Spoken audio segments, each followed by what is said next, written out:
This is the Bar Steward's Enquiry. Right? You're talking absolute rubbish. Absolute rubbish. In what way? You were an underachiever in life. I saved your bacon one time. You were gone. You handled that well. I couldn't save you. But you did the right thing. But that's why you don't know anything about racing, John. I didn't say I do. Right? I'm saying that... What have you contributed to racing? You're one of these take-out merchants. Take out all you can.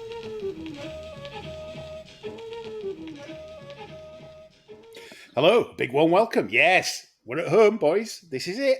This is the York preview show for Tuesday. I've done it again. Wednesday, Thursday, Friday.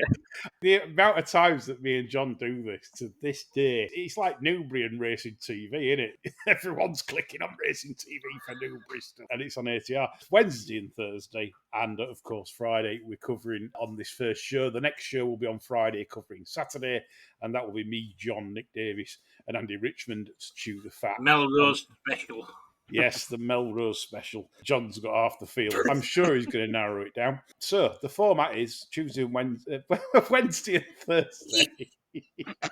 We've gone through the card Tuesday. It's too late for them now. And God, I hate you for that. So Wednesday, Thursday, we're going to go through TV races, and Friday, sort of any other business, because obviously we're not privy to the decks and the draw yet, and we don't want to waste your money if things don't run or get good draws, etc., etc.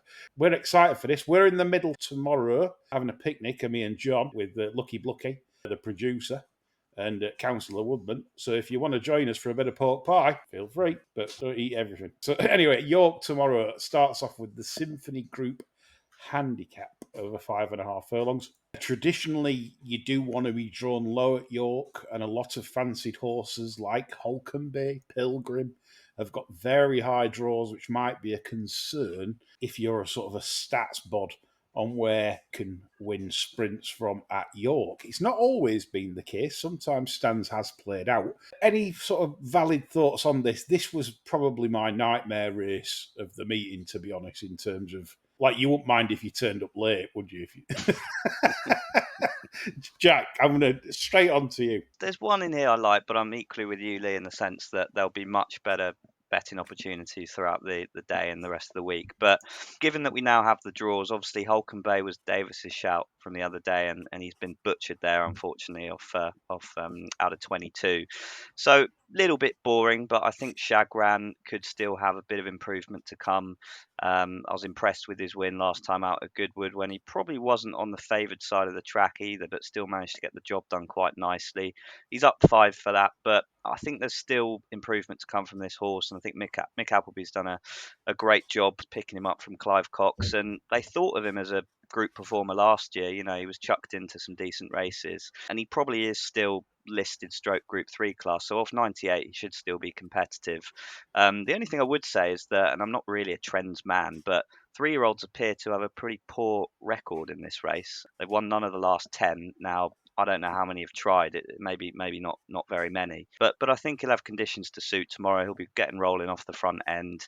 15-2, 7-1 is probably about fair, and I'd make him favourite, given he's got the best draw out of the top of the market. So yeah, tentative selection for me, but Shagran. I think if someone said, right, if you don't get this race right, we're going to shove a large cylindrical object up your rear passage, I would have to go Shagran. But how did we get this beat? We edged this at Windsor at Wrist. We got bigger than 5-4, though. I think we put about 9-4. And we got it beat. 6 furlong maybe. But then last time out, in typical, we won step early on a bet, it bolts up at Goodwood and well bet as well.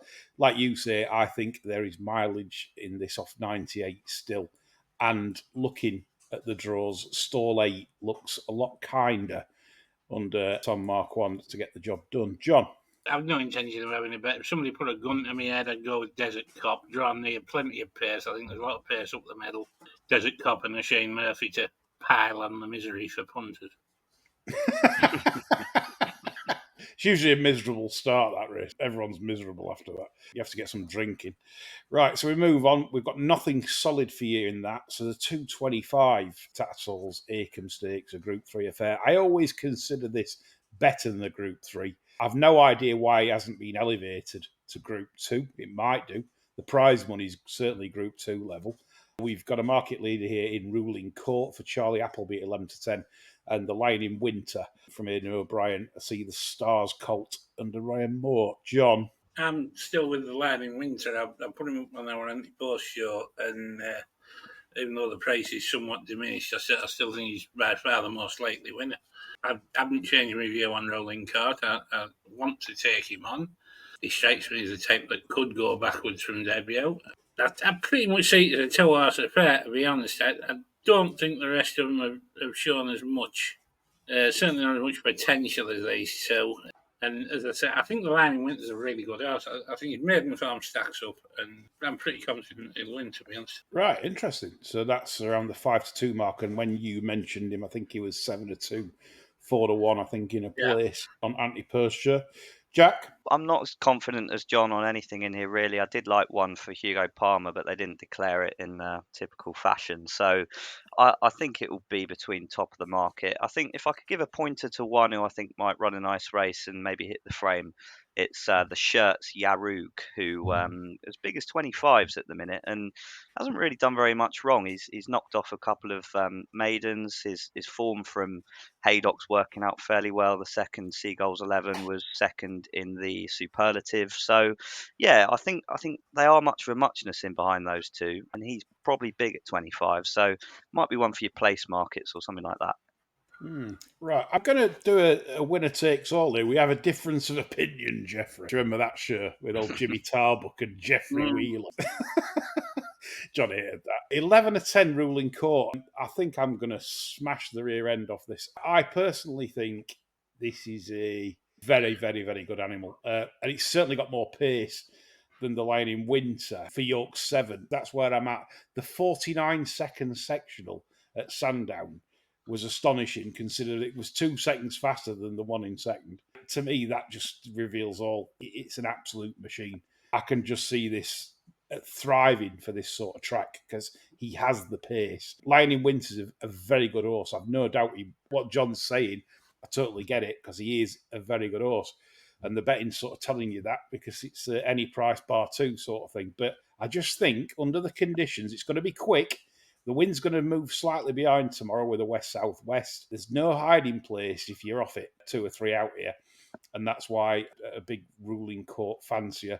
I think you back that and you go to bed if you're at home. After that, get some body down you and go to bed. Alternatively, if you do like a price, physically, Mr. Chaplin that won the nursery at Goodwood, beating Original Outlaw, that did incredibly well to win from stall 12. Didn't get a clean run, finished like an absolute Trojan. Physically, I loved him. I know it's a nursery off 88. Can be rated a lot higher than that. And if you like a price, him at 25 or bigger could run big for those sort of odds. So Mr. Chaplin I did like. But again, I think I'd prefer a more galloping track for him as well, rather than the flat win behind 7 at York. Okay, move on. 3 o'clock. Voltigeur time, Ledger trial, or maybe not, because the first 2 in the market won't be going for the Ledger, I don't think. So Los Angeles is half arm, 6 to 4, King's Gambit 9 to 4. Covered this on the Anti-Purse show. But my opinion, chaps, hasn't changed in that I think Aidan is going to have this boxed up. He's got Euphoric for the pacemaker. It's typical Aidan, really. I think he's making sure he gets the win. And I think Los Angeles is probably the bet, even at 6 to 4. King's Gambit is one we'd take on up in trip. Have we sort of got a similar view still on the race? I certainly agree with every word of that, Lee. Yeah, I think Los Angeles is the one to beat, but taking on King's Gambit, I don't think that's his trip, 12 furlongs. Jack, still the same? Yeah, by and largely, I think the only one who remains slightly of interest is Dear a Mile. Just if you use Los Angeles as the marker, finished a length behind them in the Derby, albeit they obviously sacrificed Los Angeles a bit that day to be on the front end, but he now gets £5. He's been minded since then, so they've clearly had this in mind for quite some time.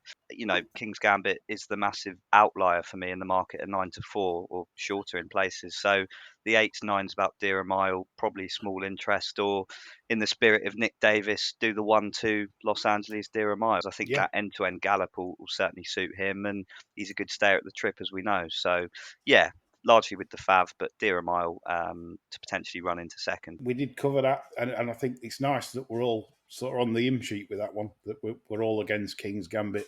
Probably Aidan will win the race, but as you say, Jack, Dare a Mile on that Epsom form is not a lot to find and is better off at the weight. So if we're taking it on weights and measures, then certainly that would have claims. Not often we can say this, chaps, but this is now for me the race of the meeting. It's a tremendous renewal international. The past one we've had 4 turn up, 3 turn up.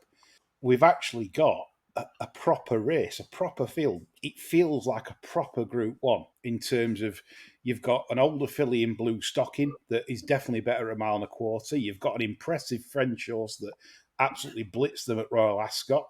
You've got the Derby runners, 1 and 2, Ambient Friendly and City of Troy. You've got Alf Layla, that is a very useful older horse. Won the slowly run Sky Bet here from King's Gambit. Ghostwriter shouldn't be written off because he needs his ground. So I'm going to leave it to Jack and John here to give me some thoughts. Jack? Yeah, well, I'm annoyed at myself first and foremost, Lee, because I'm doing 3 out of the 4 days at York this week, and tomorrow's the one I'm missing. Because at the time when it came around to booking, it looked like he was going to be City of Troy 2-5, and I thought, oh, you can do with missing that. Give the liver a breather for an extra day. But I'm now probably missing the, as you say, Lee, the race of the week. Interesting, isn't it? How it is a strong field, and there's certainly depth in here. But he's drifting to a point where he almost has to become the bet. And I know we spoke the other day about he can get too big at one point, but there's 11-8 pretty much generally available now. I would be happy to part with that. I think he'll could go one or two ways, couldn't it? Tomorrow there could be big strength. He goes off 10-11 or drifts, and you think, oh no, don't know about that. So and I still very much like the French horse Calendagan, as I made the case for the other day.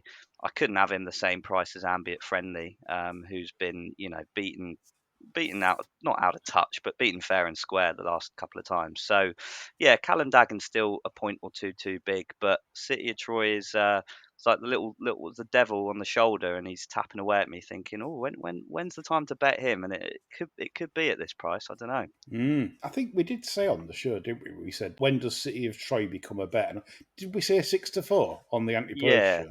Yeah, around that. I think we said if we got 6-4, it now a bet, but obviously it was odds on a bit back. But obviously, because they've all turned up rather than it cutting up, everyone expected Blue Stocking to go for the Yorkshire Oaks. So the fact they've obviously recognised she's better over 10, and that adds extra spice to the race because she's an impressive filly over 10. Her most scintillating performance was over this course and distance, when she slammed free wind by 6 wickets, which isn't an easy thing to do. For that reason, it is a tremendous race. But I'm with you, Jack. I think 6-4 is good. Ghostwriter, it's one of them. John, coming to you now. Because do you see like City of Troy either bolting up or just not delivering? No, I don't think that's necessarily the case. Yeah. He could go down in an almighty battle, finish third or fourth, but I tend not to think that'll happen. What you're alluding to is the most likely outcome. He'll either win or Ryan won't knock him about to finish third or fourth. It's a tricky one. The long range fancies I had as a bit of value. The Princess of Wales runner-up, Zarakan and Ghostwriter, they've both shortened up a little bit since the anti-post show. I'm of the view that you don't have to have a bet to enjoy a race like this. No. That's a fair shout. You're not on with a good price about something. The market looks to have made all the correct adjustments now. I think you could sit back, watch it, and hope that City of Troy pulverises them, and then we have got a horse. I think this is it. This is the day of reckoning because everyone, like obviously, we championed City of Troy last year. Obviously, flopped in the Guineas, was impressive in the Derby, was not impressive in the Eclipse. But as we said in the anti-purse show, the form of that Eclipse, Alrif has franked it in Germany, winning easily. Fourth, they'll see the Fire just only got beat in the Nassau. Ghostwriter, in its own right, has not had his ground. And it's one of them. City of Troy, we might just see what we saw in him last year. We might just see that absolutely scintillating brilliance. Because there's no doubt he can gallop. the sectional sake and gallop. Last season, he was clocking 11-second furlongs consistently in the superlative and on the bridle. So it's not that he's slow or anything like that. He's not that he's people like have put him in a box and said maybe he wants further. It may just be that he doesn't want soft ground, because if you remember a quote from Aidan O'Brien last year, and we know he does talk a lot of piffle sometimes, but he did say he wouldn't run the horse on soft ground. He said he doesn't think soft ground's his barrow. I just wonder, he said in the parade ring after the Dewhurst, he said, I'm not running him on soft ground again. I've told the lads. So what's he doing at Eclipse? Run on soft ground.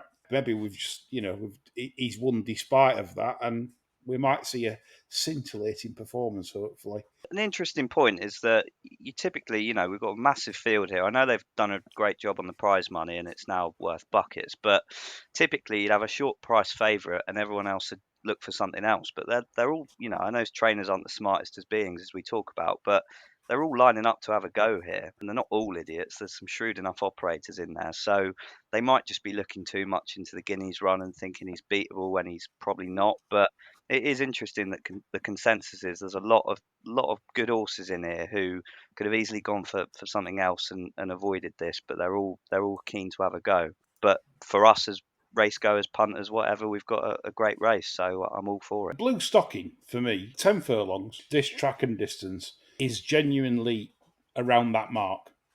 117, 118, that sort of rating. If City of Troy's got an official rating of 124, he's going to have to run to it to thump her. He can't afford any blemish here, I don't know, unless he's better than 124, which he might be. Might not be ceiling, but like John says, we find it out tomorrow on the Knavesmire. I sound like Cunningham now. The Knavesmire. Find out tomorrow. And do you know, John summed it up right. I think it's a race to savour and enjoy. Take a lot of stuff from it rather than try and pile in with a bet or think you're being clever and think, I've got one here at a price. Ghostwriter could be massive at 20s. We don't know. Blue Stocking at 10s might seem big. Callum Dagan at 15-2 after he won last time the way he did could be massive. City of Troy, if he drifts to 6-4, wins by 4, there'll be boomers on Twitter after the race saying, told you so. It's not that kind of race. And I think John has summed it up succinctly. We'll leave it at John there in terms of it's a no play. It's gin and pate for the bar stewards in the middle. 410 is the Sky Bet Stayers Handicap. Samue being described by some as the worst handicapped horse in training after they messed it up last time off 102. That could be true. Great Bedwin was my anti-post tip and the best bet really of the meeting. I think at 10s, it's now 7s. So the value's just getting squeezed a bit. And don't forget, it is Pat Dobbs. Where's your current opinion on this, Jack? I was quite strong with you on Great Bedwin, Lee, and I know I did make the point that I wondered if the mob who own it were going to run both of theirs, and they did take out Tactician. So whether you can view that as a positive, that they've got enough faith in who at the time looked the second string in Great Bedwin to get the job done. Obviously, that has caused the market to adjust a little bit, which makes a bet tomorrow at 7s. Probably, it's not far off probably what his true price is, I'd say. If he drifted a bit, I'd be interested. And I remember Davis made the case for Divine Comedy, and she's a very admirable mare who tends to run a race more often than not. So, maybe a bit of split stake wankering theme of the week on those two, but very much against the Fav myself. Great Bedwin's about 11-2 per. That's what price I'm making. Divine Comedy, Norman loves a big mare. He'll love this one when he sees her tomorrow. That's it. The sandwiches will be going all jittery in his socks as he's seeing this mare walk round the ring. Nice big mare this with Kea taking 5 off. John? I like yours for all reasons stated. I don't think you need to worry too much about being Pat Dobbs. Will be spread all over the fucking track when they turn in this lot. If you can't find a clear run here, he must be coming underground, never mind overground. Voltigeur to spring back to form has been nicely backed in the last couple of days. Looks the type that might have just been laid out for this if Mrs. Marquand can get him nicely switched off, which is probably about an 8-1 chance on its own. Other than that, I'm not like the drift on Get Shirty. There was a long-range fancy for this after the good Ascot run.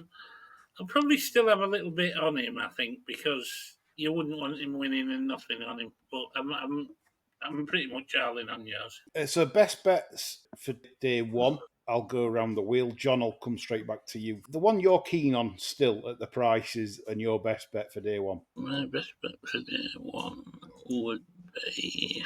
I've already had it, you say, Land and Winter at 7-2. But now at 5-2, you're not as bothered, are you?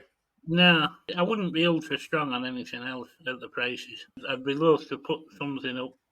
I'd maybe say Great Bedouin would be my second choice. So I think there's still a bit of juice in that. I'm going to quickly agree with you and pass it off to Jack. So Great Bedouin still is my best bet on day one at the 7-1. There's only a bit of juice, but it's still enough for me to just have a decent little play on. So Great Bedouin, still big fan of that horse's chance. Jack? I think I'm going to, as things currently look, a bit of a different picture to Friday, and that's probably a klaxon, I think, to throw it back to times gone by. I still do like Callandagan, but I think the presence of Blue Stocking makes it an even stronger race. I still think he's a point and a half too big. Yeah, I think Great Bedouin is probably the best bet. Foghorn Leghorn.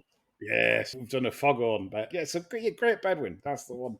I think each way, I think you won't be disappointed, hopefully, anyway. And that sums up day one at York. So Thursday, of course, the decks have come out today for that. So it's nice that we can go at it with some confidence and gusto. And personally, chaps, I do prefer day two to day one in terms of punting opportunities, because obviously we don't confer. I don't know what you two guys think. I think tomorrow's hard, isn't it? I think we've summed that up by our kind of lukewarmish approach to the betting, but you know what you're getting track wise come Thursday. If there's any particular side they want to be, you're aware of that, and the races do tend to be a bit less competitive, I'd say. I know that sounds silly with a clipper in there, but yeah, I think betting wise, right, you're probably right there, Lee. I really like Thursday. I've got the producer lined up for a play spot. She loves a play spot. I'm going him up, and she'll be mad if I don't. So hopefully Thursday is the day. Thursday's the day to strike. We start with the 150 race, and it's the Sky Bet Lowther Stakes Group 2 affair. Cracking price. York are just a different class at everything they do. 141,000 for the winner, 250,000 added. They're putting other tracks to shame in everything they do, and it's good. It really is good to be part of this meeting. It's mine and John's favourite of the year. Leah Varney heads the market here at 9-4 for Carl Burke. Very impressive in the Queen Mary. Carl Burke loves this fillet tank of a filly, massive back end she's got, and I think she's the right favourite at 9-4. My bet in the race will be, and it's a filly I really, really like. She's very underrated. Obviously, I'm fuming because she's got an official mark of 86, and if she'd have been in a nursery, I could have honestly had my biggest bet for the last 5 years on her. But sadly, this is what traders do now. It's straight into top company. And it's Time for Sandals, trained by Harry Eustace. His horses always need the run on debut. So when they do win, you need to sort of take notice. Jouncey and Original Outlaw have franked the form since. I'm not talking at Group 2 level, but they franked the form. The third to Cairburn was most eye-catching. She travelled all over them in behind, just didn't quite get the gaps at the right time, got going late, wasn't bashed about either for a sales race. She ended up with 86 after that. Absolutely incredible. She wouldn't have got a mark-off debut, so presumably they've given her this after that. That's bollocks, isn't it? It is, it's official, 86. That would be the best handicap filly in training, and the reason why, because the sectional upgrade she got at Newbury, I think she comes out on my ratings about 101. Eustace could have gone for the Kerry Red at the Ledger meeting and paid his mortgage off. I think we could have just had the absolute lot on this filly in a nursery, just the lot, everything. Just keep pressing, keep betting. But still, I'm not saying she's tremendous value here at 10-1. It's just a filly I like a lot, and she's underrated by the market because she is rated 86. Now, if she did have an official rating of 101, which my figures come out of, she wouldn't be 10-1. She'd probably be sitting at around 5-1 or 6-1. And I think that's where I'm coming from. So Time for Sandals for me is a filly that I very, very much like. I will be supporting. The only probably negative is because of the wind, as we've discussed on the show, on the Antipode show, the wind might play a part in just holding up the front end, which might suit the Burke horse. That's the right fav under the Doiler. He'll bounce that out. I think that's probably the right one to be on. If you like a fav, 9-4 is pretty fair. Jack? Slight disagreement from my end. I didn't like the shape of this race on Friday when we did the antipode stuff, but I've come round to one more, and it's the second fav, Heaven's Gate, for me, who I think should be the favourite in my opinion. So Yep.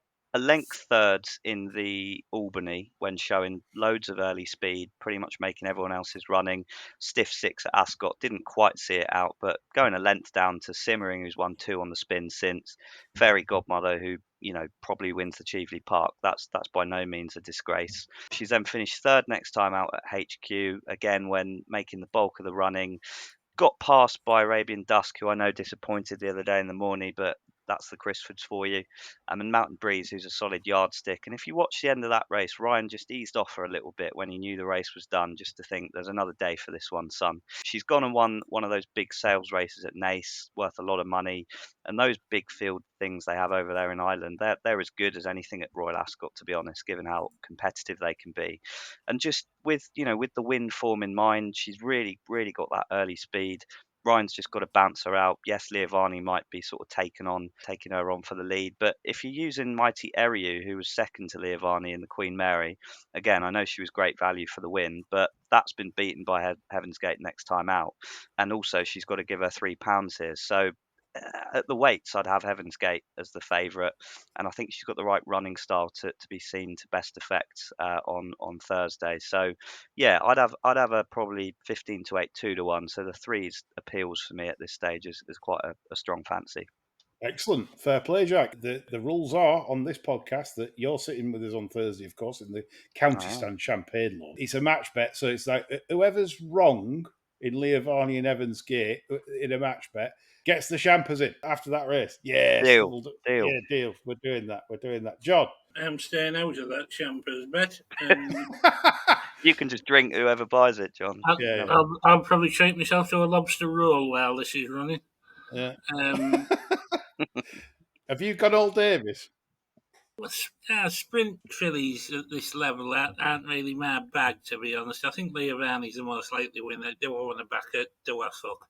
No, I'll sit this one out. Davis sort of. I know if we got it's pointless having Davis on the show for 2-year-old fillies race, and probably next one as well, because we move on to the 225. It's the Goffs Premier Yearling Stakes. A nice $500,000 added. 250,000 to the winner. Whilst I think this is really nice for the smaller owner, kind of weird that this race is worth more than most Group 1s. It's just bizarre. I just find it all bizarre. It's astonishing, isn't it? You can rate all this shit and get $250,000 and it's better than winning the Coronation Cup. Astonishing. I'll kick us off, because obviously this might not be everyone's barrow again, but two little angles in here for me are Arizona Blaze has got the draw. He's got the biggest weight, which, of course, is going to make things more difficult for him. But I think that draw is worth what he's having to give away to some of these. Now, if you put Babouche and Whistle Jacket in here, which, he finished behind at the Curragh last time, there'd be a very, very short price to win this. It'd be odds on, probably 8 to 13, I would imagine, 4 to 7. So to be 3 lengths behind, can anything else get within 3 lengths of Whistle Jacket and Babouche? Don't know. The other one I like at a price, just before I come on to Jack and John, Ghost Run. That was on the wrong part of the track in Magic Mild's race at Newmarket in that nursery. Shameless plug here, but we put one out on Edge the other day, Miss Fascinator, that was on the wrong part of the track. She bolted up in that nursery off 85, absolutely won, pulling a cart. She's now rated 95. Well, Ghost Run beat her from the same part of the track. So if that's the case, that Miss Fascinator is now rated 95, Ghost Run could also be rated probably in the early 90s. And then you look at the weight she gets from Arizona, which is £12. Well, that puts her on in the early hundreds. But one drawback, of course, is the draw in stall 17, which isn't going to help. But at 16 to 1, 20 to 1, might be worth a look. Jack? I think I might be asking John how his lobster roll was and getting in the queue for one myself during this. I wouldn't be having a bet, but I get your case around Arizona Blaze, and that draw could be worth several pounds in itself. And I think, as John noted the other day, More Lamb is a weak fav for me and is worth taking on. So if I was pushed, it'd be Arizona Blaze, but I'd quite happily sit this one out myself. John, this fav, More Lamb, that's 11 to 4 fav. Yeah. Do you think the owner is like an Estabula patron? Like you got like the minted lamb in Estabula on the 30 quid stuff. And he wants Like- more lamb. Yeah, More lamb. I reckon that's what it is. it could be.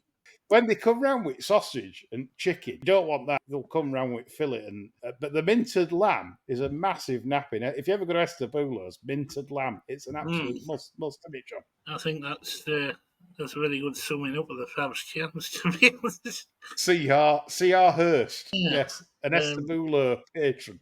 Absolutely. For me, I mentioned on the anti-post pod that I thought an Outlaw's Grace was a bit of value. That price is long gone. You've caused it. Yeah, another price crash. Courtesy of myself. I'll probably be saying to Jack, yeah, that lobster roll was all right. Get me another while you're up. I'm going to play that race on the current prices. Arizona Blaze 7 to 2, 4 to 1. I play. You're saying that now. Where do you say the lobster rolls? The black treacle ice cream in it Thursday that you're going for. Yeah. You might take the Jack, get it all in his beard. You know, like when he's trying to mush that down with the champers. We'll need somebody to go and collect the 63 cornets that we want, won't they?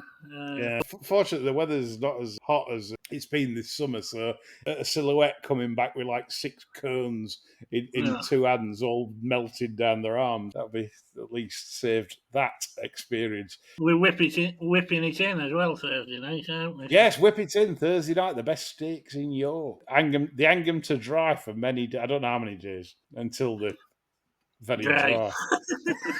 Until we turn up.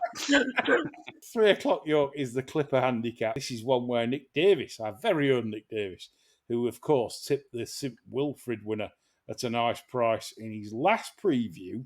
So he's in form. He's gone for Thunder Run in the Clipper. John, I'm going to come to you first. Your view on that. I'm kind of wondering what Danny Tudhope's done to get out of his return with Clipper, actually. Can he not do 8-9? Yeah, I did a bit of digging around this, John. I thought the exact same. It's the weight, apparently. You're right. I still think that's a player, Thunder Run, with or without Danny Tudhope. Nice draw. I thought this was going to piss up last time, and then something obviously felt wrong. I'd worry about the draw for the favourites. I mean, the favourites come crashing in, which we said it would come crashing in if we got a single-figure draw. Yeah. It's nearly in the fucking garden of the Chase Hotel, isn't it? And I think that's big drifter on the day for me. I think. Well, they're going to want to get that in the boat, aren't they? At 5 to 2. Jesus Christ. But Pedro was a long range fancy. That's going to draw in the teens. I think that might be enough to stuff that. Again, it's just a very competitive race. My long range fancy's been backed again. A single figure draw. I'll probably just stick on Mersky. Oh, yeah, you mentioned this. Yeah. I'd advised at 50 spokes. It's now 25s. You did. There you go. Do you know what? I went through the race today. I did look at Mersky and I thought, yeah, that's quite a nice sort of. I just think he brought it along quite nicely with this in mind, you know. So, do you find it weird how O'Meara targets this race? It's incredible, isn't it? Like he really wants to win this. I just found him weird, to be honest. O'Meara's like O'Brien in a derby, isn't he? With this.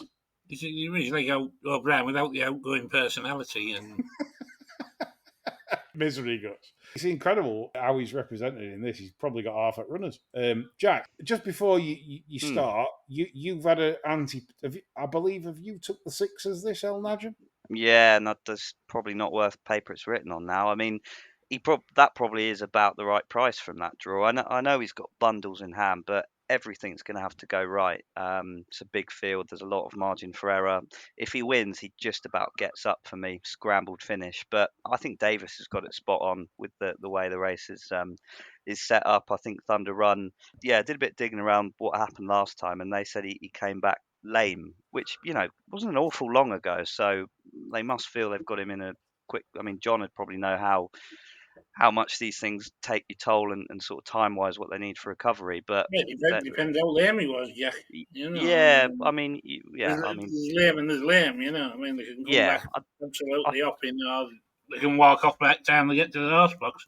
yeah, I'd like to think it's probably towards the end of the scale there, Yeah, given that he's back out, and I think Tudhope just minded him, didn't he? Really, given that they, you know, not winning that race might be the best thing that happened to the horse because he'd be racing off £6 higher. So, yeah, for me, although Davis did make the salient point that 3-year-olds don't contest nor win this race very often, I think he's just probably the best drawn and best handicap bar the Fav, who I think is a bit stuffed. So yeah, I think that sevens, as Davis has clipped it in a point or two, is probably still fair.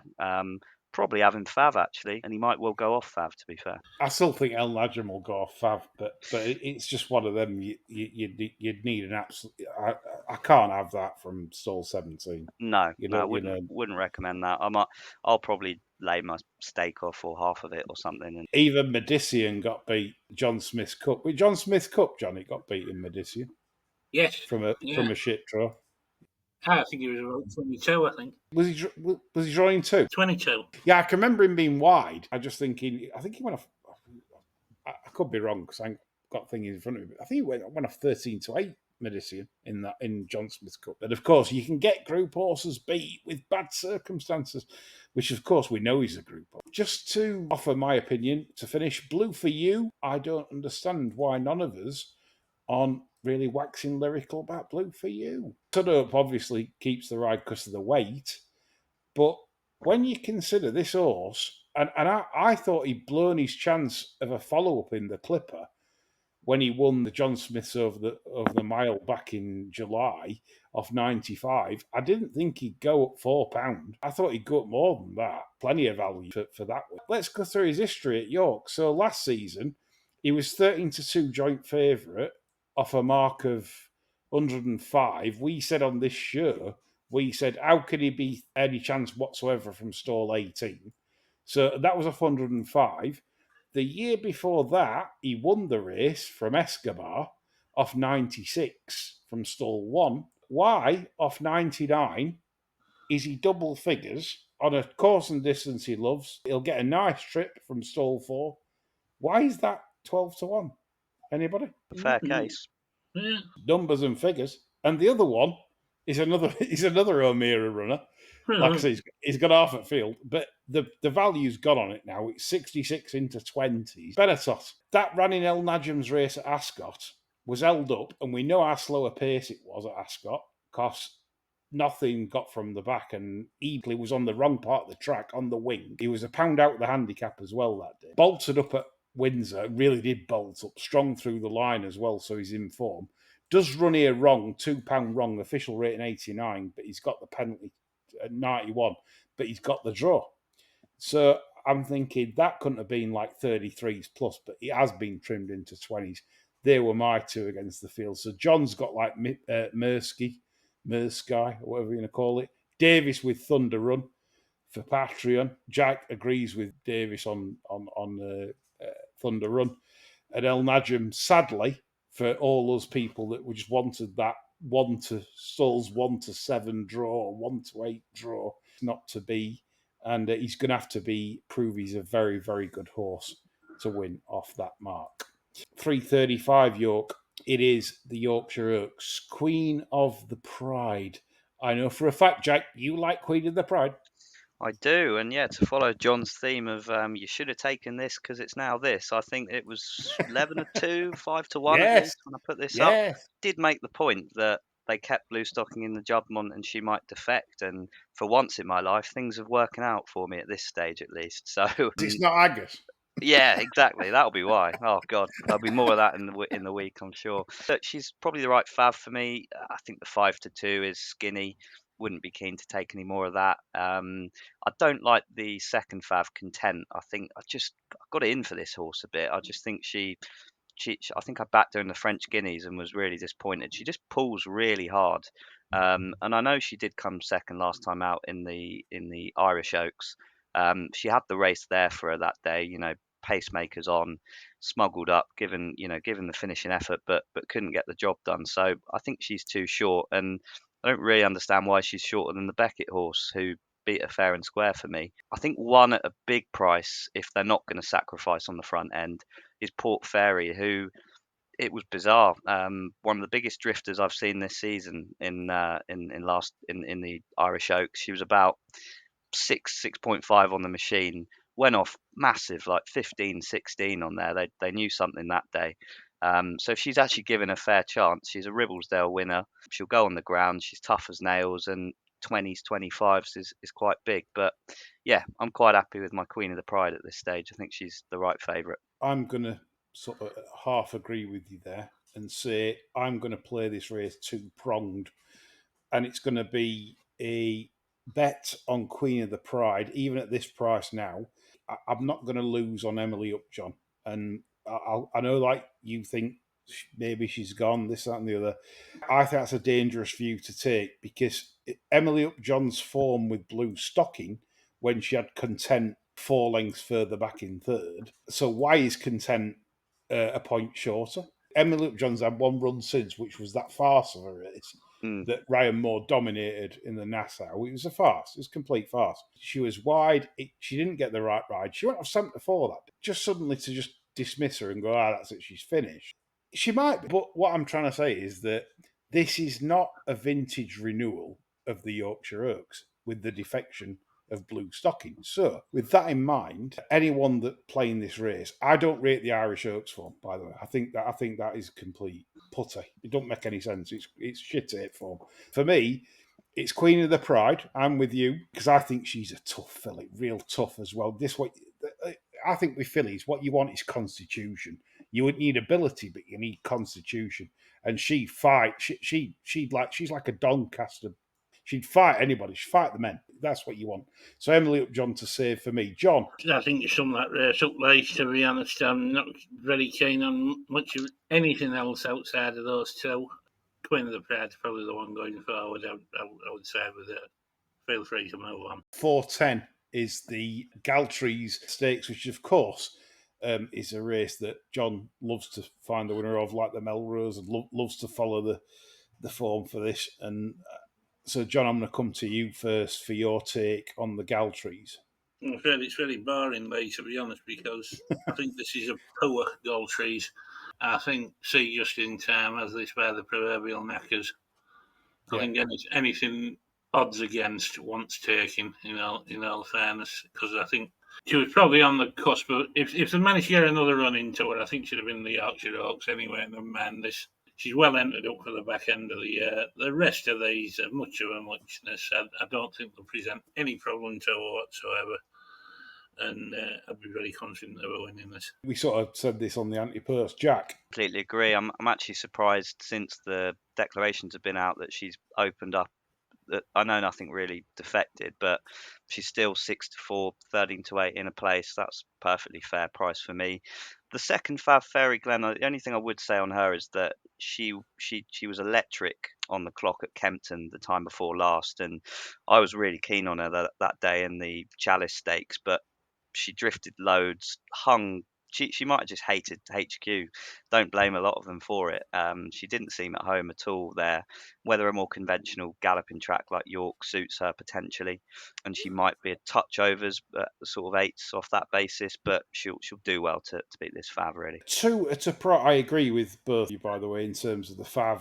It's the right Fav, and people that like a Fav, I think 13.08 is perfectly acceptable. 6-4, perfectly acceptable to play. But 2 at a price, because obviously people that listen to this show do like a price as well. So I just thought I'd cover a couple. Nakil, she gets behind the bridle a lot, which is a disadvantage. She's off the bridle all the time. So for you in running players, if she goes out to 40s, 50s because she's shoved along, that might be a time to have a 10 run or something at 40s, 50s.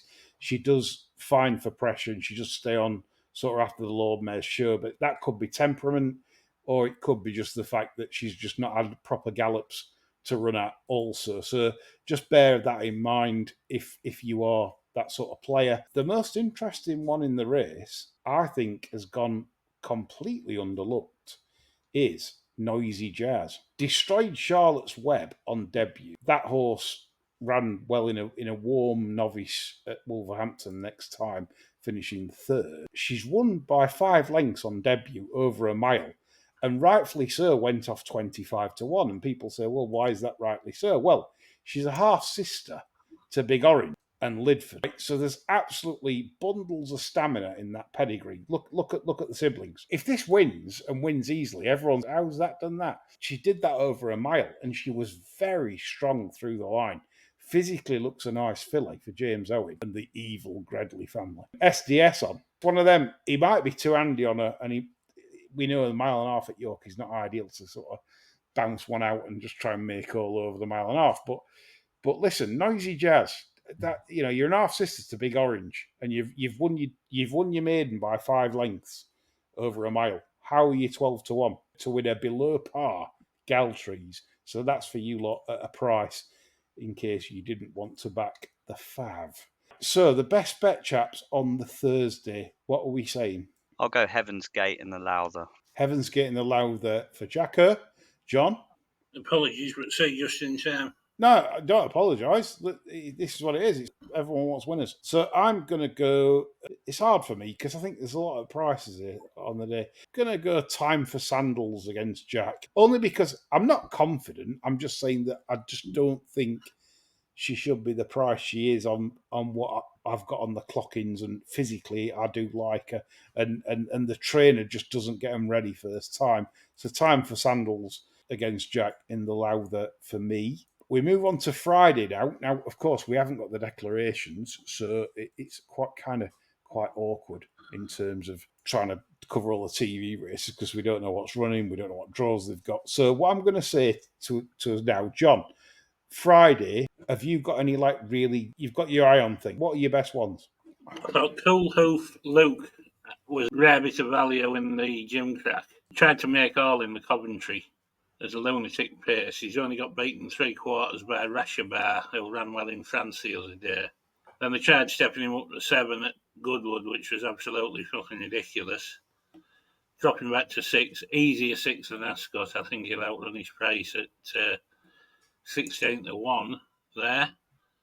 And in the Convivial, Realign of William Haggis's, I was very impressed with that on debut. I think that will take an awful lot of beating in the Convivial should he turn out on Friday. Yeah, that's the Wathnan horse, isn't it? The Doyle booked. John's note on this is, look the part pre-race, plenty of power behind the saddle and strong through the body. Freeness and giving the Fav 4 lengths cost him the race. Hung into the dip, has plenty of ability. Will win next time out. Strong note that, John. Strong.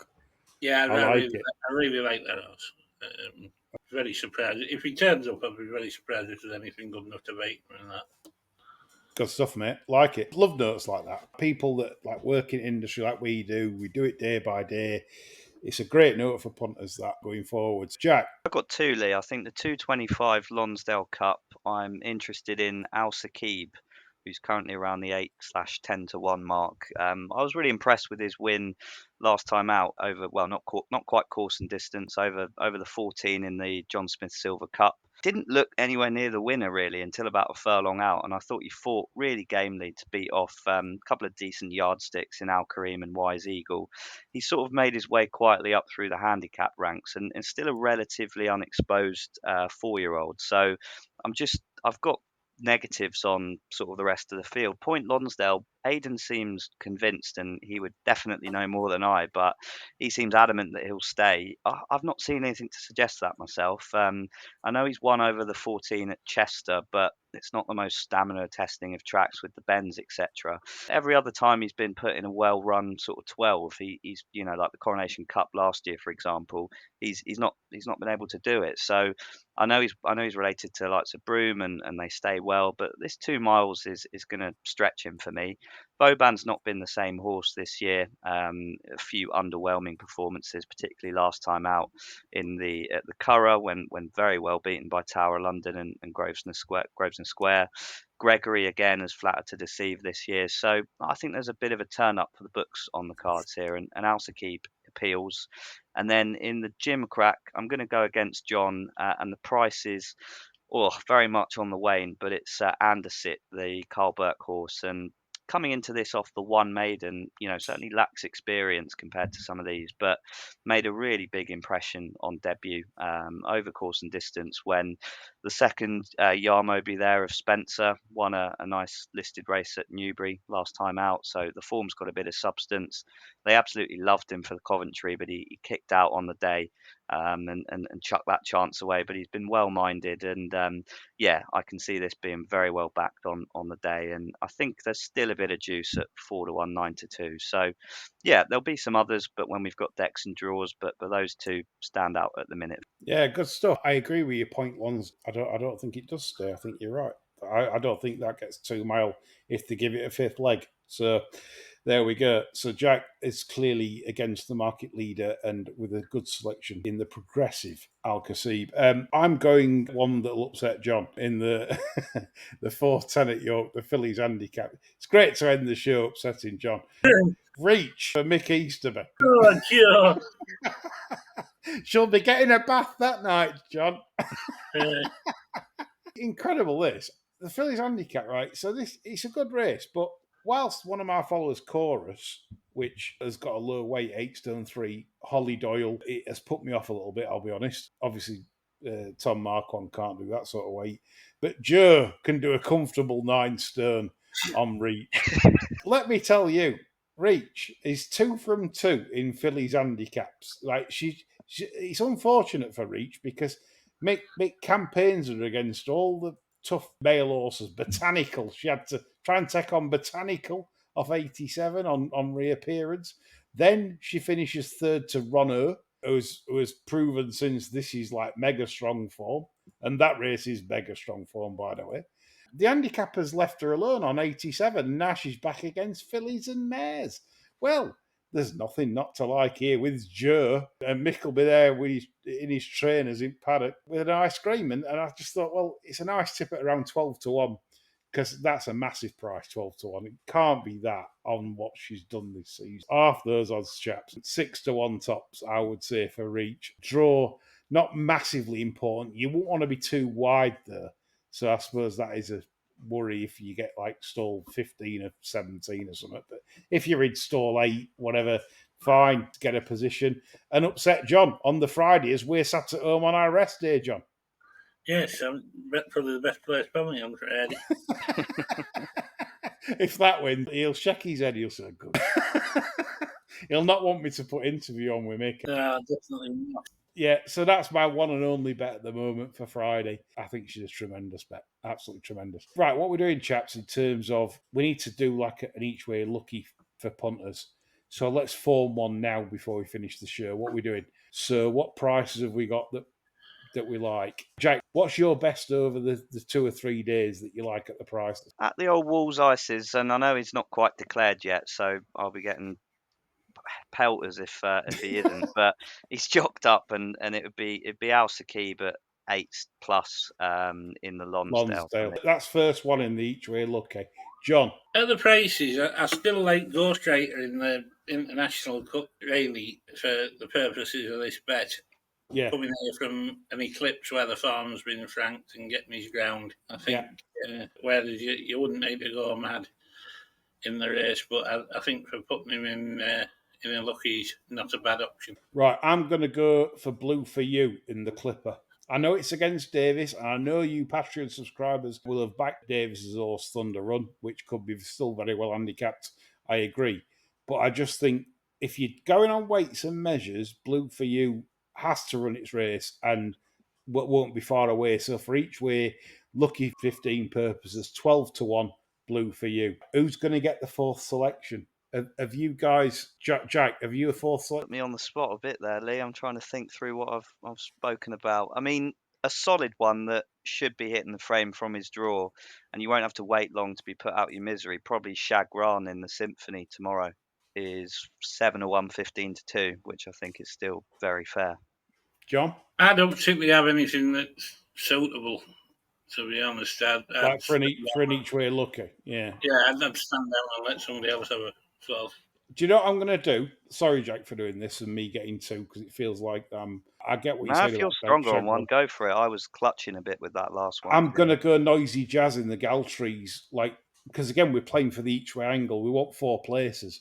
And I just feel she's a filly that no one can get a proper rating of. She might disappoint, but at the same time, when you're a 5-length maiden, how many 5-length maiden winners, especially at Newmarket, when you've beat like an 80 horse, definitely an 80 horse in second, up in trip, and half sister's a big orange, even though we do like to see just in time, that might win the race. But if Noisy Jazz keeps going for second or third, here's the wages at the prices. So we're going Noisy Jazz in the Galtres. We're going Blue for You in the Clipper. We're going Alsakib in the Lonsdale. Ghostwriter each way in the Juddmonte, coupled with the other 3 we've just mentioned. Hope that's clarified things. If you want to see us this week, it's Wednesday, middle picnic. Thursday, we are at the Champagne Lawn, County Stand near Frankie's Bar. Other than that, We can catch the PGA live tomorrow. We're getting joined by Paul Struthers. a top tip for York this week before we finish. Make sure you download the York digital race card. Again, this is why York are a different class, right? Other tracks charge you a £5, which York do for the card. But you can download it now for Wednesday. Download it on your phone, the York digital race card. It's the same as the actual race card itself. It's on your phone, and you can stand there at the bar, not having to carry a load of pieces of paper about, and it's the same thing. It's free. Just do that. That's a top tip of the week. Saves you a £5 a day if you're going all 4 days. That's 20 notes we've saved you. What a podcast. That's all I'm saying. That's all from me, John and Jack, for this week. We're back there on Friday with me, John, Nick, and Andy. Bye for now.